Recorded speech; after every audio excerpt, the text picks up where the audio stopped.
As we are talking about positive news today that care home residents will be allowed one indoor visitor and they'll even be able to hold hands. It's a huge moment and it's something people have been looking forward to for months. However, as Xand discovered, one care home simply couldn't wait this long, and here's why. It was in April last year that the government advised people with a family member or friend in a care setting not to visit them. The only exception was for those in end-of-life care.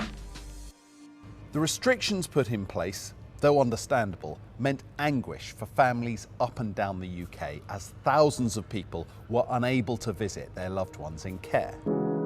It meant that, for months, Susan Ogden wasn't allowed to visit her husband Peter, who had dementia. All of us who visited Peter on a regular basis knew that the only way to have any impact on him was to be holding his hand, stroking his face, doing something that made him aware that you were there. But after the end of the second lockdown in December, Susan was told she would be able to visit and planned to see him just before Christmas. And at 6 o'clock on the 20th, a lovely nurse from the home was given the unenviable task of ringing me to tell me that that visit had been cancelled. But COVID had entered the home, and both the nurse and I sobbed. What happened then? New Year's Day, I received a phone call from a carer at the home to say, "Susan, I think you should come down.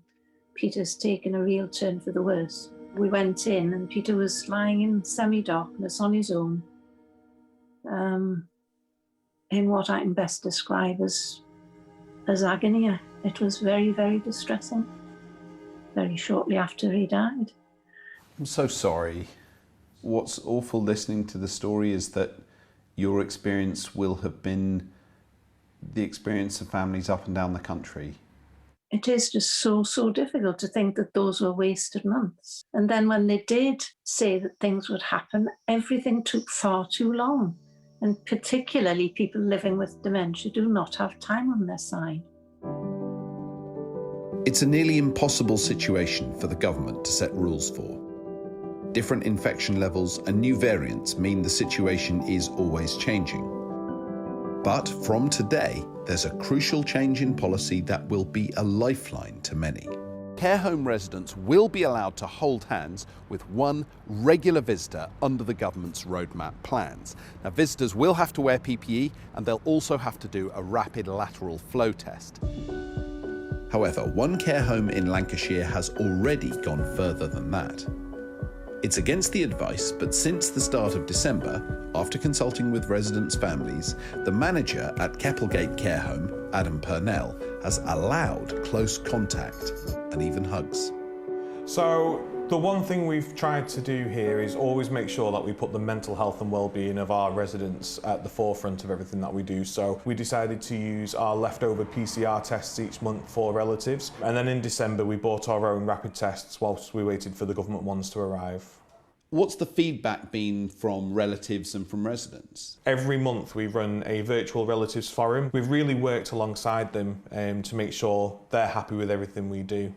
Did you have any outbreaks of COVID or any cases? So we've had no cases whatsoever in any of our relatives or the residents in the care home. How would you have felt if you'd had cases or worse still deaths from COVID under this regime that you'd invented yourself? I think with anyone that's coming into the care home, there is always going to be an increased risk of COVID, whether it's the staff walking through the door, whether it's a district nurse coming or a doctor coming. The difference we have with relatives is they're not going from care home to care home, say like a district nurse would be or a doctor would be. So for us, it's one of the lowest risk footfalls that we could possibly have. And there are countless homes out there having outbreaks without visitors currently in place. Do you think that in order to get your residents the support they needed, you have exposed them to a higher risk of COVID? And I think what we can't do is lose touch with humanity throughout this pandemic. And I think there has to be a level of positive risk action and not just being completely risk averse. Otherwise, I think we will look back on this as one of the darkest points of our history and realise actually we abandoned everything that makes us human. For Issy Nelson, whose dad John is in the home and has Alzheimer's, it has made a huge difference. And they said to me, Izzy, we're trying to get you to be able to take John out for a little walk. Well, I just burst into tears then. It was just amazing. It's nice to get out, isn't it? Aye. Eh? You're happy now, aren't you? We can then sit and we can then hold hands, and it's that holding of hands, that's all he wants to do. And Izzy's in no doubt the physical connection has had an impact on John. The very first time this happened, our staff came out and said, my God, he's like a different man. And they were in tears with it. They couldn't get over how that simple cuddle and a little hold of hands changed things. And it's changed it. It's changed it dramatically. How do you feel about the way that Keppelgate have approached this pandemic? It's been different to other care homes. I think they're extremely brave by making this decision. I am so grateful that they have. You've got to look at the overall picture, that these are people that we're actually dealing with.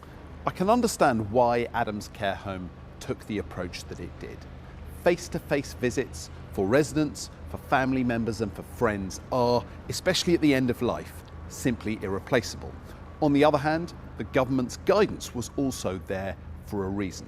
As we get tantalisingly closer to the possible end to this pandemic, it is still impossible to say whether it was a risk worth taking.